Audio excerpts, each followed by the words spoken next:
ಎಂದೇ ಖ್ಯಾತವಾದ ಮೈಸೂರು.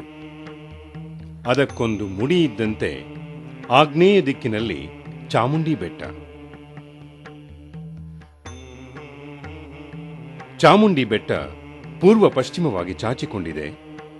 ಸಮುದ್ರ ಮಟ್ಟದಿಂದ ಸುಮಾರು 1063 ಮೀಟರ್ ಎತ್ತರ.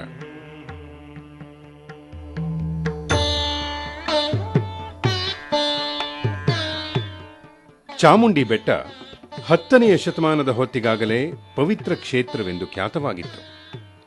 ಆಗ ಇದನ್ನು ಮಬ್ಬೆಲದ ತೀರ್ಥ ಅಥವಾ ಮಾರ್ಬಳ ತೀರ್ಥ ಎನ್ನುತ್ತಿದ್ದರು. ಮಹಾಬಲಾದ್ರಿ ಅಥವಾ ಮಹಾಬಲಗಿರಿ ಎಂಬ ಹೆಸರು ಅದಕ್ಕೆ ಇತ್ತು. ಬೆಟ್ಟದ ಮೇಲಿನ ಪುರಾತನ ಮಹಾಬಲೇಶ್ವರ ದೇವಸ್ಥಾನ ಅದಕ್ಕೆ ಕಾರಣವಾಗಿರಬಹುದು. ಮೈಸೂರ ಅರಸರು ಬೆಟ್ಟದ ಚಾಮುಂಡಿಯನ್ನು ತಮ್ಮ ಅಧಿದೇವತೆಯನ್ನಾಗಿ ಆರಾಧಿಸಲು ತೊಡಗಿದ ಮೇಲೆ ಮಹಾಬಲಾದ್ರಿಗೆ ಚಾಮುಂಡಿ ಬೆಟ್ಟ ಎಂಬ ಹೆಸರು ನೆಲೆ ನಿಂತಿರಬೇಕು. ಮೈಸೂರರಸರ ಮೂಲ ಪುರುಷ ಯದುರಾಯನ ಕನಸಿನಲ್ಲಿ ದೇವಿ ಕಾಣಿಸಿಕೊಂಡು, ಮಹಾಬಲ ಪರ್ವತದಲ್ಲಿರುವ ತನ್ನನ್ನು ಆರಾಧಿಸು, ಆ ಪಟ್ಟಣ ನಿನ್ನ ವಶವಾಗುತ್ತದೆ ಎಂದು ಹರಸಿದಳಂತೆ. ಇದೇ ಬೆಟ್ಟದ ಚಾಮುಂಡಿ ಮೈಸೂರ ಅರಸರಿಗೆ ಕುಲದೇವತೆಯಾಗಲು ಕಾರಣ. ಪ್ರಕೃತಿಯ ಭಾಗವಾಗಿದ್ದ ಬೆಟ್ಟವನ್ನು ಸಂಸ್ಕೃತಿಯ ಸೀಮೆಗೆ ತಂದವರು ಮೈಸೂರ ಅರಸರು. ತಮ್ಮ ಆರಾಧನೆ ಮತ್ತು ಸೇವೆಗಳ ಮೂಲಕ ಅದನ್ನೊಂದು ಪವಿತ್ರ ಕ್ಷೇತ್ರವನ್ನಾಗಿ ಮಾಡಿದರು, ಪ್ರವಾಸಿ ಆಕರ್ಷಣೆಯನ್ನಾಗಿಸಿದರು. ಚಾಮುಂಡಿ ಬೆಟ್ಟದ ದೇವಾಲಯ ದ್ರಾವಿಡ ಶೈಲಿಯಲ್ಲಿರುವ ದೇವಾಲಯ. ಬಹುದೂರದಿಂದಲೂ ಕಾಣುವ ಈ ಚಾಮುಂಡೇಶ್ವರಿ ದೇವಾಲಯದ ಗೋಪುರ ಆಕರ್ಷಕ. ಮುಮ್ಮಡಿ ಕೃಷ್ಣರಾಜ ಒಡೆಯರ ಕಾಲದಲ್ಲಿ ಇಟ್ಟಿಗೆ, ಗಾರೆ ಮತ್ತು ಕಲ್ಲುಗಳಿಂದ 7 ಅಂತಸ್ತಿನ ಹೊಸ ಗೋಪುರವನ್ನು ಶಾಲಿವಾಹನ ಶಕ 1750ರ ಸರ್ವಜಿತು ಸಂವತ್ಸರದಲ್ಲಿ ಪ್ರತಿಷ್ಠಾಪಿಸಲಾಯಿತು. 2 ಕೋರಂಭಗಳಿಂದ ಕೂಡಿದ 7 ಕಳಸಗಳ ಅತ್ಯಾಕರ್ಷಕ ಗೋಪುರ ಆ ಕಾಲದ ವಾಸ್ತುಶಿಲ್ಪಕ್ಕೊಂದು ಮಾದರಿ. ಪ್ರತಿ ಹಂತದಲ್ಲೂ ದ್ವಾರಪಾಲಿಕೆಯರು ಹಾಗೂ ದೇವಿಯರ ಮೂರ್ತಿಗಳು ಗಮನ ಸೆಳೆಯುತ್ತವೆ.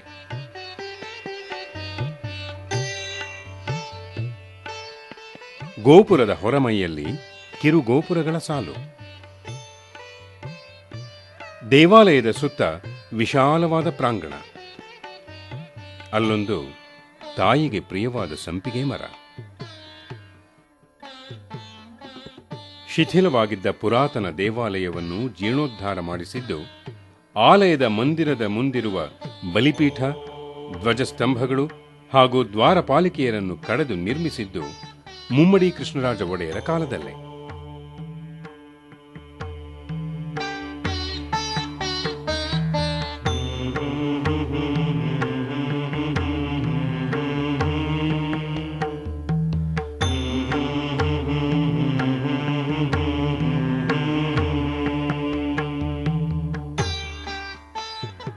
ದ್ವಾರಪಾಲಿಕೆಯರನ್ನು ದಾಟಿಕೊಂಡು ಒಳಹೋದರೆ ಹೆಚ್ಚು ವಿಶಾಲವಲ್ಲದ ನವರಂಗ.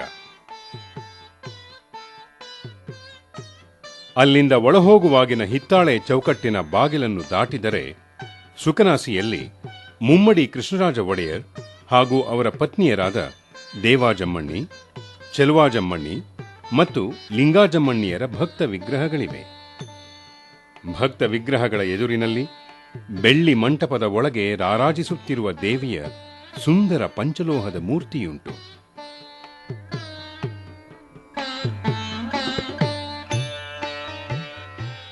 ಸನಿಹದಲ್ಲೇ ನಿತ್ಯ ಪಲ್ಲಕ್ಕಿ ಉತ್ಸವದ ಬೆಳ್ಳಿ ಉತ್ಸವ ಮೂರ್ತಿ.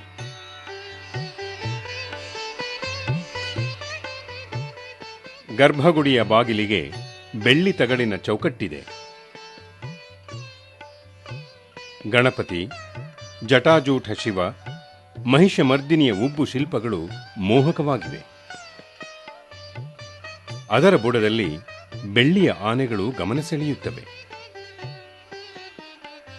ನಾಲ್ವಡಿ ಕೃಷ್ಣರಾಜ ಒಡೆಯರ್, ಮಹಾರಾಣಿ ಕೃಷ್ಣವಿಲಾಸ ಸನ್ನಿಧಾನ ಹಾಗೂ ಜಯಚಾಮರಾಜೇಂದ್ರ ಒಡೆಯರ್ ಅವರ ಆಳೆತ್ತರದ ತೈಲಚಿತ್ರಗಳು ಆಕರ್ಷಿಸುತ್ತವೆ. ವಿಶೇಷ ದಿನಗಳು, ಮಂಗಳವಾರ, ಶುಕ್ರವಾರಗಳು ಹಾಗೂ ರಜಾ ದಿನಗಳಲ್ಲಿ ಪ್ರವಾಸಿಗರ ಸಂಖ್ಯೆ ಬಲು ಹೆಚ್ಚು.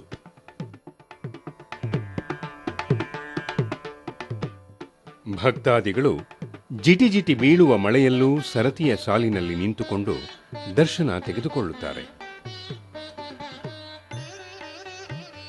ಪ್ರದಕ್ಷಿಣೆಯಲ್ಲಿ ಹನುಮನಿಗೆ ನಮಿಸಿದರೆ ದರ್ಶನ ಪೂರ್ತಿಯಾದಂತೆ. ಚಾಮುಂಡಿ ಬೆಟ್ಟದ ಮೇಲಿಂದ ಮೈಸೂರಿನ ಮನೋಹರ ನೋಟ. ಬೆಟ್ಟದ ಚಾಮುಂಡಿಯ ಸನ್ನಿಧಿಯಲ್ಲೇ ಚಿಕ್ಕದೊಂದು ಬಡಾವಣೆ ಇದೆ. ದೇವಾಲಯಕ್ಕೆ ಸಂಬಂಧಿಸಿದವರ, ವಿವಿಧ ವೃತ್ತಿಗಳವರ ಹಾಗೂ ವ್ಯಾಪಾರ ವಹಿವಾಟಿನವರ ಬೀಡು ಬಡಾವಣೆ ಇದು. ಬೆಟ್ಟದ ಮೇಲಿನ ಪ್ರದೇಶದ ಆಧುನೀಕರಣ ಮತ್ತು ಅಭಿವೃದ್ಧಿಗಾಗಿ ಸುಮಾರು 2 ಕೋಟಿ ರೂಪಾಯಿಗಳ ವೆಚ್ಚದಲ್ಲಿ ಒಂದು ಮಾಸ್ಟರ್ ಪ್ಲಾನ್ ಅನ್ನು ತಯಾರಿಸಲಾಗಿದೆ. ಚಾಮುಂಡಿ ಬೆಟ್ಟದಲ್ಲಿ ಭಕ್ತಾದಿಗಳು ಮತ್ತು ಪ್ರವಾಸಿಗಳಿಗಾಗಿ 20 ಕೋಣೆಗಳಿರುವ ಒಂದು ವಸತಿಗೃಹವೂ ಇದೆ. ಆಷಾಢ ಮಾಸ ಬಂತೆಂದರೆ ದೇವಿಗೆ ವಿಶೇಷ ಪೂಜೆಯ ದಿನಗಳು. ಆಗ ಶ್ರೀ ಚಾಮುಂಡೇಶ್ವರಿ ಅಮ್ಮನವರ ವರ್ಧಂತಿ ಮಹೋತ್ಸವ ನಡೆಯುತ್ತದೆ. ಆ ಸಂದರ್ಭದಲ್ಲಿ ವಿಶೇಷ ಉತ್ಸವಗಳು, ದರ್ಬಾರ್ ಉತ್ಸವ, ಫಲಪೂಜೆ, ಮಂಟಪೋತ್ಸವ, ರಾಷ್ಟ್ರಾಶೀರ್ವಾದ ಹಾಗೂ ಎಲ್ಲಕ್ಕಿಂತ ಮಿಗಿಲಾಗಿ ಆಕರ್ಷಕವಾದ ಚಿನ್ನದ ಪಲ್ಲಕ್ಕಿ ಉತ್ಸವ ನಡೆಯುತ್ತದೆ.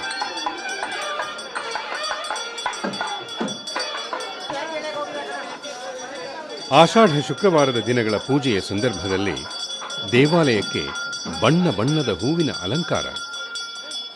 ಅದು ಇಡೀ ವಾತಾವರಣಕ್ಕೊಂದು ಹೊಸ ಕಳೆ ತರುತ್ತದೆ.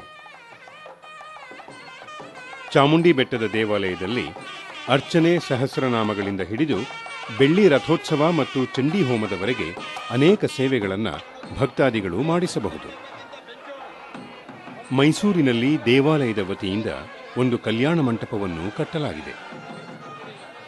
ಪ್ರತಿ ಮಂಗಳವಾರ ಹಾಗೂ ಶುಕ್ರವಾರ ಇಲ್ಲಿ ಅನ್ನದಾಸೋಹ ನಡೆಯುತ್ತದೆ. ದೇವಾಲಯದ ಒಳಗೆ ಹೀಗೆ ದೈವದೊಂದಿಗೆ ಅಂತರಂಗದ ಸಂಪರ್ಕವೇರ್ಪಟ್ಟರೆ ಅಲ್ಲಿ ಹೊರಗೆ ಜಾತ್ರೆಯಲ್ಲಿ ಬಹಿರಂಗ ಸಂಭ್ರಮ. ದೈವಿಕತೆ, ಸಡಗರ ಮತ್ತು ಉತ್ಸಾಹಗಳ ಮಿಲನವಾದ ಜಾತ್ರೆಗೆ ತನ್ನದೇ ಆದ ಆರ್ಥಿಕ ವಹಿವಾಟಿನ ಆಯಾಮವೂ ಇದೆ. ಅರಿಶಿನದ ದಾರ ಕೊಳ್ಳುವುದರಿಂದ ಸಾಂಬ್ರಾಣಿಯ ಮೂಸೆಗೆ ಕಾಸು ಹಾಕಿ ಆಶೀರ್ವಾದ ಪಡೆಯುವಂಥ ಸಣ್ಣ ಪುಟ್ಟ ಸೇವೆಯಿಂದ ಹಿಡಿದು ದೇವಿಗೆ ಸಾವಿರಾರು ರೂಪಾಯಿಗಳ ಸೇವೆ ಮಾಡಿಸುವುದರವರೆಗೆ ಸೇವಾ ವೈವಿಧ್ಯ ಹರಡಿಕೊಂಡಿರುತ್ತದೆ.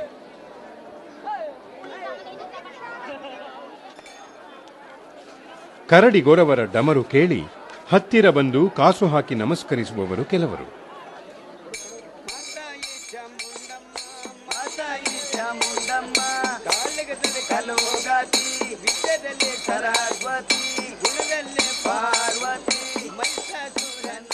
ಹೊರಗಣ್ಣಿಗೆ ಕಾಣದಿದ್ದರೇನಾಯಿತು, ತಾಯಿ ಚಾಮುಂಡಿ ಒಳಗಣ್ಣಿಗೆ ದಕ್ಕುತ್ತಾಳೆ.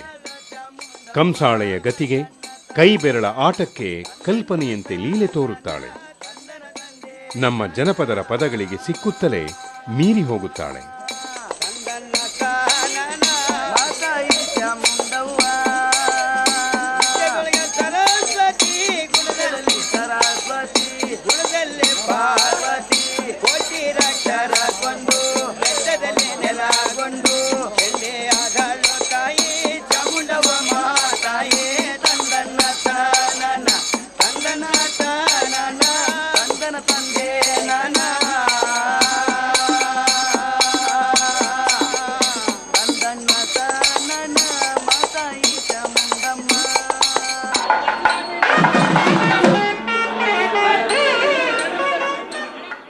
ಹೂವಿನ ಮಂಟಪದಲ್ಲಿ ಚಿನ್ನದ ಪಲ್ಲಕ್ಕಿಯಲ್ಲಿ ದೇವಿಯನ್ನು ಇರಿಸಿ ಮೆರವಣಿಗೆ ಮಾಡುವ ದಿನವಂತೂ ವಿಶೇಷ ಸಂಭ್ರಮ. ಸಾವಿರಾರು ಭಕ್ತರು ಅದನ್ನು ಕಂಡು ನಲಿಯುತ್ತಾರೆ, ನಮಿಸುತ್ತಾರೆ, ಆನಂದದಿಂದ ಪರವಶರಾಗುತ್ತಾರೆ. ಆ ದಿನ ಅರಮನೆಯ ಪ್ರತಿನಿಧಿಯಾಗಿ ಯುವರಾಣಿ ಪ್ರಮೋದಾದೇವಿ ಒಡೆಯರವರು ಗೌರವ ಸಲ್ಲಿಸಿದರು.